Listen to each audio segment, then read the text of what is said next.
Hello, আসসালামু আলাইকুম। কেমন আছেন সবাই? আলহামদুলিল্লাহ ভালো আছি। আবারও আজকে একটি রান্না নিয়ে আসলাম। আজকে ডিম ভুনা করব।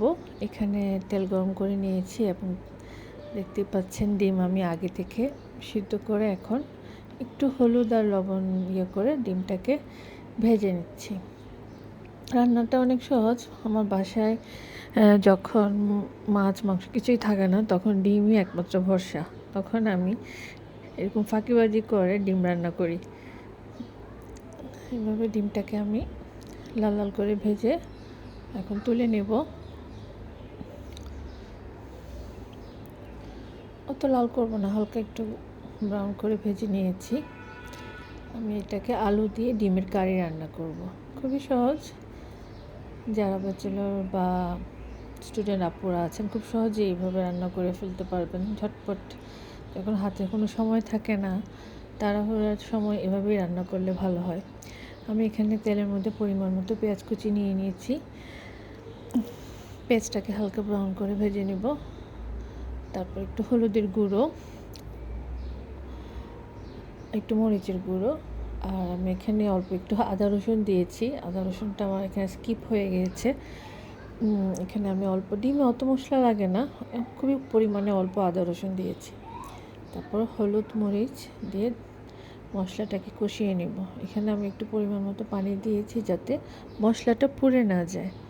এরপরে জিরার গুঁড়া, একটু ধনিয়ার গুঁড়ো দিয়ে মশলাটাকে কষিয়ে নেব আর একটু গরম মশলা দিব।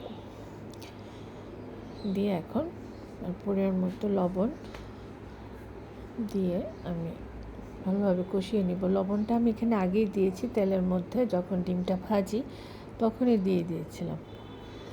এখানে হয়তো বা ভিডিওতে আসেনি। এরপরে আমি এভাবে কেটে আলু এভাবে কেটে নিয়েছি। আপনার ইচ্ছে করলে যে কোনো সাইজে করতে পারেন। আমি এভাবে কেটে, তারপর এখানে আমার পাশে কাঁচা টমেটো ছিল না, আমি এখানে একটু টমেটো সস দিচ্ছি। টমেটো সস দিলেও অনেক মজা হয়। দিয়ে এখন আমি আলুটাকে একটু কষিয়ে নেব। ওই কষানোর মধ্যেই আমার আলুটা সিদ্ধ হয়ে যাবে। এরপর আমি ঢাকনা দিয়ে একটু ঘুরে দেব। এখন আমি একটু রাঁধুনি মশলা দিব যাতে একটু টেস্ট হয়। ইচ্ছা করলে আপনারা নাও দিতে পারেন, আমি দিয়েছি। আমার এটার টেস্ট একটু ভালো লাগে, না দিলেও সমস্যা নেই। খুবই পরিমাণে অল্প দিয়েছি। এই তো এখন আমি পরিমাণ মতো ঝোল দিয়ে দিয়েছি। ডিম আর আলু ভালো করে কষিয়ে ঝোল দিয়ে দিচ্ছি। এখন ঘুরে দিয়েছি। এখন আমার ডিম আর আলু ফুটে উঠেছে। এখন ঝোলটা একটু কমে গেলে, আলুটা সিদ্ধ হয়ে গেলেই ডিমটা নামিয়ে ফেলবো। আমার মোটামুটি আলু সিদ্ধ হয়ে গেছে। মাঝে মাঝে চিন্তা করি ডিম না থাকলে কি হতো। কারণ সকালে নাস্তা বলেন বা বাচ্চার খাবার বলেন, সব কিছুতেই ডিম লাগে। আবার বাসায় যখন কিছু থাকে না তখনও ডিম রান্না করা যায়। আর ডিম কম বেশি সবার বাসায় থাকে। ডিম ছাড়া আসলে আমাদের চলেই না। এই তো আমার মোটামুটি রান্না হয়ে গেছে। এখন আমি মোটামুটি আমার রান্না হয়ে গেছে। ঝোলটা আর একটু কমাবো, এত বেশি কমাবো না, কারণ আলু ঝোল টেনে নিয়ে যায়।